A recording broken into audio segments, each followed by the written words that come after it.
En días recientes, el ejército israelí ha logrado ejecutar a líderes de la organización terrorista Hamás.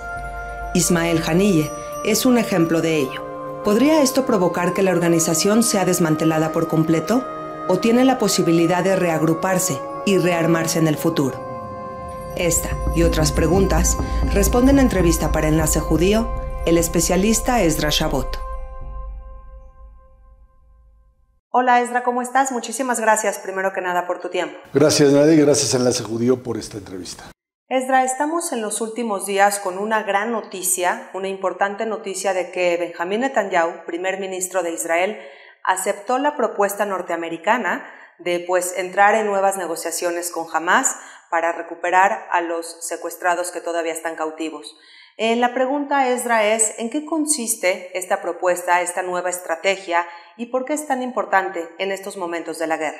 Mira, Nadia, se trata fundamentalmente de un esfuerzo enorme que realizó el propio presidente Biden, por supuesto con su secretario de Estado Antony Blinken, en un intento por encontrar algún mecanismo que fuese satisfactorio para Israel, por supuesto para Qatar, Egipto, que son los mediadores, y fundamentalmente para Hamás, a quien por supuesto la presión ha sido también enorme. Hay que recordar también que sobre Netanyahu, que juega al papel de, por un lado, el buscar un acuerdo, pero por otro lado mantenerse en el poder, y esto ha generado una enorme tensión dentro de Israel.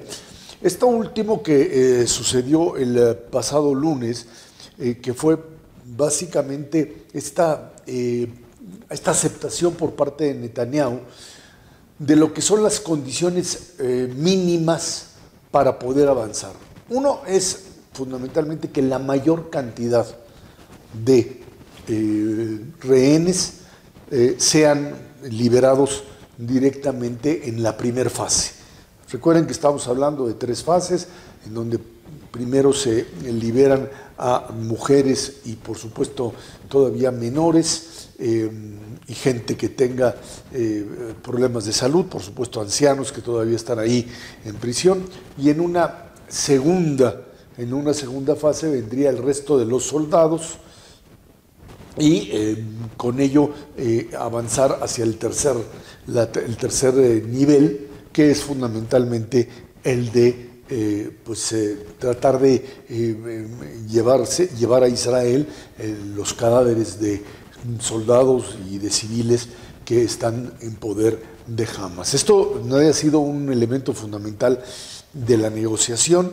Lo que queda todavía, por lo menos hasta el día de hoy, ahí medio atorado, es hasta dónde y cuándo Israel se va a salir de ahí, a salir de Gaza, que es lo que demanda Hamás, y por supuesto el problema del control de los corredores, y creo que esto es importante. Hay, digamos, 2 corredores sobre los cuales Israel tiene control, dos partes, 2 segmentos. Uno es el que se conoce como Tzir Filadelfi o el corredor Filadelfi, que es lo que separa Israel de Egipto, o la franja de Gaza más bien de Egipto. Este lugar, que fue tomado hace un par de meses por Israel, resultó ser un queso suizo lleno de hoyos, por supuesto, como lo son, en donde la cantidad de material bélico, de armas que de una u otra forma pasaban desde el Sinai egipcio hacia Gaza era impresionante. Túneles que cruzaban desde territorio egipcio, llegaban hasta Gaza y no había nadie que los revisara. Y esto creó, sí, un problema ya serio con uno de los propios mediadores, que es Egipto. Lo que Israel dice es: yo necesito que haya vigilancia, yo no me voy a ir porque ya no confío, por supuesto, en Egipto para poder garantizar que no existe este suministro de armamento a Hamás posteriormente. Parece que lo que se estaría manejando es una retirada parcial de Israel de esa zona y el tener garantías de Estados Unidos y del propio Egipto de mecanismos de vigilancia mucho más certeros, mucho más eficientes, para evitar que tanto por la vía de los túneles o por tierra pudiesen pasar. Ese es uno de los problemas. Y el otro es el que se conoce como el corredor Netzarim, que es, digamos, un paso donde Israel tiene control para evitar que la población del sur se dirija al norte. ¿Por qué? Porque simple y sencillamente la gran mayoría de los terroristas de Hamas o de sus grupos armados y de su población que lo apoya está en la zona sur, y lo que Israel no quiere es que contaminen, digamos, la zona norte, que se crucen y vuelvan a establecer una especie de digamos, espacio de combate otra vez en todo Gaza. Parecería que sobre eso están intentando negociar, pero por lo menos la luz al final del túnel comienza a verse. Aunque todavía Hamas dice, no acepto, lo más probable, mejor me equivoco, pero espero no, lo más probable es que sepan que esta es la última llamada. Israel ya la aceptó, y de lo contrario Hamas se verá abandonado por lo menos por Qatar. El tema de Irán es otro asunto, pero definitivamente para los familiares de los secuestrados esta es una buena noticia, que esperan que por ahí de miércoles, jueves, viernes podamos tener mejores noticias. Y bueno, otro tema importante, Esdra, es el posible ataque que llevará a cabo Irán sobre el Estado de Israel. Y es que lo que a muchos preocupa no es solamente Irán como país per se, sino la alianza que tiene con Rusia y con China. La pregunta es, ¿qué tan firme y qué tan leal es esta alianza Rusia, China, Irán, en el caso que se llevara a cabo una guerra regional? Es que tienen los tres un denominador común, que es un enemigo que se llama los Estados Unidos de América. O sea, el punto central, lo que une a Irán, a Rusia y a China, en mayor o menor medida, China en menor medida, pero sí, China sigue viendo a los Estados Unidos como un competidor desleal en términos comerciales y como un crítico de su propio sistema político, que combina el control con economía de mercado, eso que hoy le llaman el comunismo chino, que no es más que lo que se denomina capitalismo de Estado. O sea, el gobierno es el que tiene el control sobre todo, sobre toda la información, sobre todo lo que sucede, pero hay, digamos, un libre mercado que se mueve de una o de otra forma. Estos tres países, China, Irán y por supuesto la propia Rusia, tienen geopolíticamente la intención de que esta zona de Asia, Medio Oriente, esté manejada por la influencia de este grupo. Irán, por supuesto, recordemos, vamos a ver uno por uno. Irán lo que está haciendo es básicamente desde el 7 de octubre, cuando Hamas lanza el ataque terrorista hacia Israel, en donde parecería, hasta donde hoy sabemos que ellos no tenían la información, pero sabe aprovechar este movimiento o esta acción, y comienza a coordinarse tanto con Hamas como con todos sus otros, le llaman proxies, o sea, te diría yo, aparatos político-militar de influencia en la zona. Hezbollah en el Líbano, por supuesto las milicias en Siria y por supuesto en Irak, el envío de armamento iraní por esa zona. Además, sumémosle a los hutíes en Yemen. Y bueno, pues tienes un escenario en donde todos estos grupos que atacan simultáneamente a Israel, lo que están haciendo es tratando de definir una postura, una posición de fuerza, de decir, en el Medio Oriente mandamos nosotros. En el caso ruso, por supuesto es frente a la guerra de Ucrania, donde están sufriendo derrotas importantes, esta idea de que si finalmente Rusia queda atrapada, bueno, pues una de las salidas, atrapada precisamente por la propia reacción ucraniana, por las sanciones, por donde Putin está aislado, bueno, pues tiene la posibilidad de presionar a través del apoyo a Irán y de alguna manera de esta posición en donde tiene Putin la capacidad de no mover tropas, pero sí permitir el paso, apoyarse, porque como Rusia está prácticamente bloqueada por Occidente, pues el comercio que recibe, lo que tiene que importar porque no lo tiene, lo recibe por un lado, de propio Irán, algunas cosas, aunque en el petróleo no es el punto central, pero de China fundamentalmente. Y entonces, bueno, con eso tienen capacidad de resistir. Ese sería el segundo. Y China, bueno, pues ya lo dijimos. China le dice a los Estados Unidos, pues si no hay acuerdo con nosotros, el asunto de presionar a través del apoyo a Irán sigue siendo válido. Este es el escenario. Por eso es que esto lo conectamos con la primera pregunta, en donde es una urgencia, es de una enorme urgencia parar el conflicto en este momento. Uno, porque Hezbollah y el propio Irán pararían los ataques desde sus proxies, desde sus espacios que controlan, bajo el argumento, por supuesto, de que pues, el tema Gaza queda, si no resuelto, por lo menos congelado en un cese de fuego que quién sabe cuánto tiempo puede durar.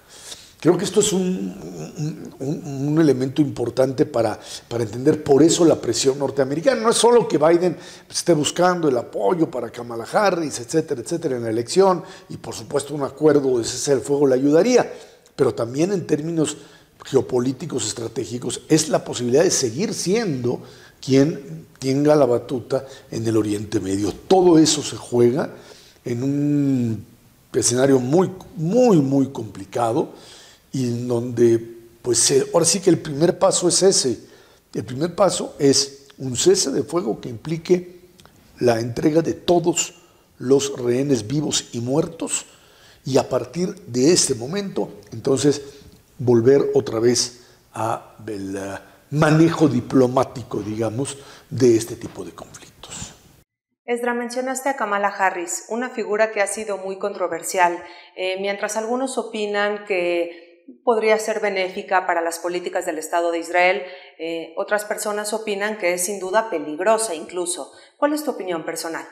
Mira, Kamala Harris representa una especie, digamos, de conexión entre los demócratas que se denominan progressive o progresistas, que algunos de ellos son francamente, ya no te diría anti-israelíes, sino antisemitas, Alejandro Ocasio-Cortez, por supuesto, y otros más que en ese lugar no es que hagan la crítica y que es válida, o que tengan una posición en contra del gobierno israelí.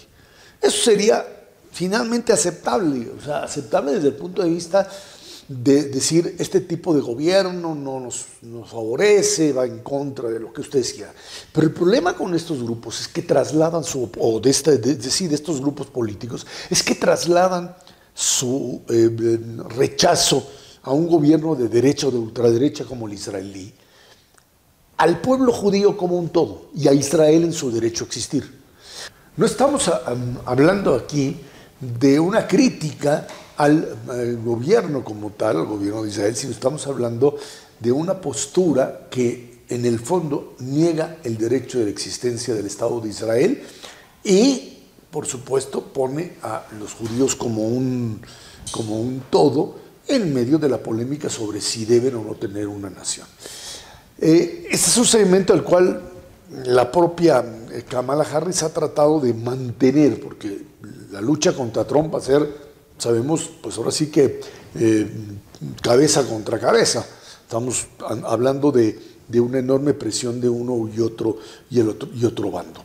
Y creo que en ese sentido Kamala Harris consiguió, después de la catástrofe que representó el candidato Biden en el debate contra Trump, mover el escenario, por un lado, planteando, y eso hay que decirlo abiertamente, el apoyo a Israel. O sea, eso lo manejó total y claramente, porque sabe que además Israel es el aliado principal en el Medio Oriente Israel, independientemente de las críticas al gobierno que también Biden había realizado, el gobierno de Netanyahu, pero lo que están tratando de hacer ahora es armar esa coalición grandotota de demócratas de al más amplio espectro.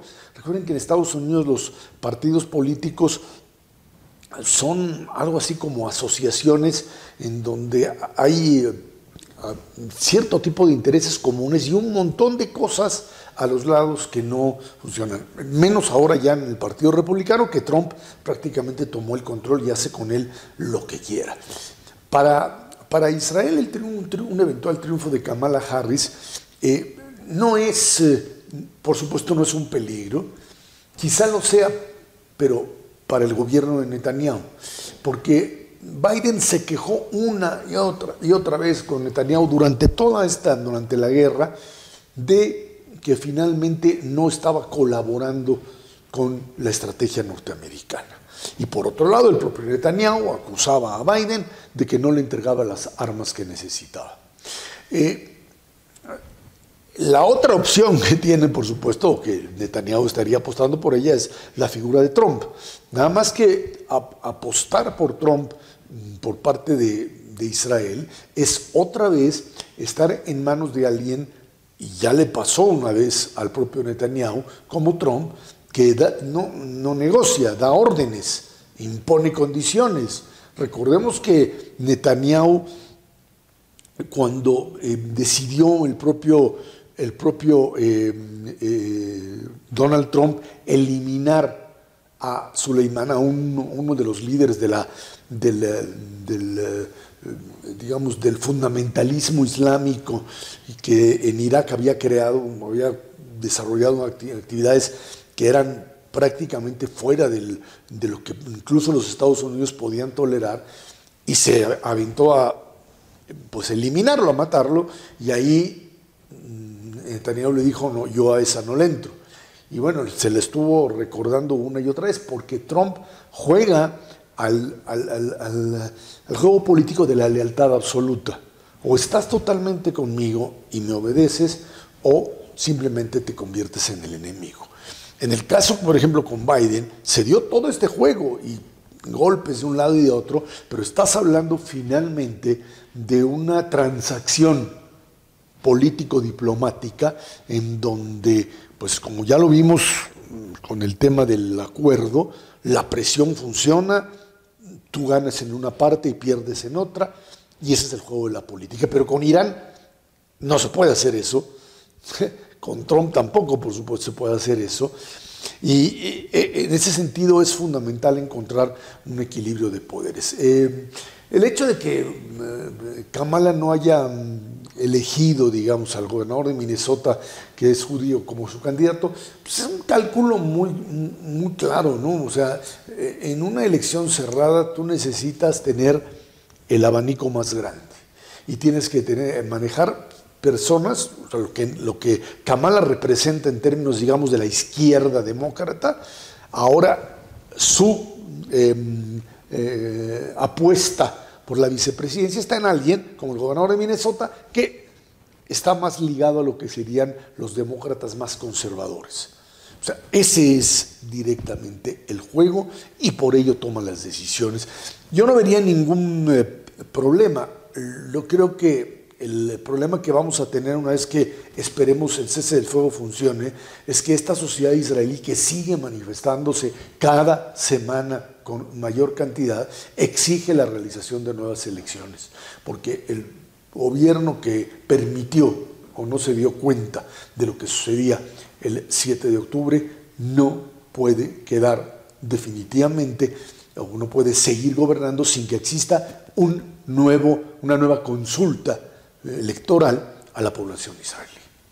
El ejército de Israel ha logrado eliminar a líderes importantes tanto de Hezbollah como de Hamas, el caso de Ismael Haniyeh, por ejemplo.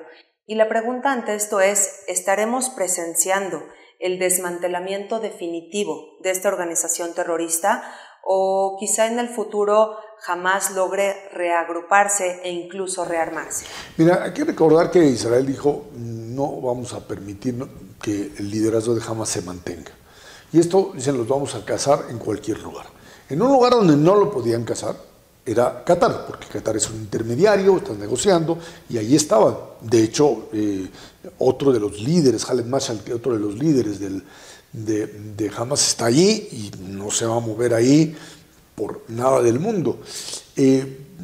La eliminación, digamos, de Ismail Haniyeh tuvo como objetivo, y eso es parte de una discusión incluso en Israel, tenía como objetivo fundamentalmente no solo descabezar al propio Hamas en la parte, digamos, más, no le quiero llamar moderada, porque ahí no hay más moderados, sino en la parte política que seguía jugando a la legitimación del terrorismo como arma internacional.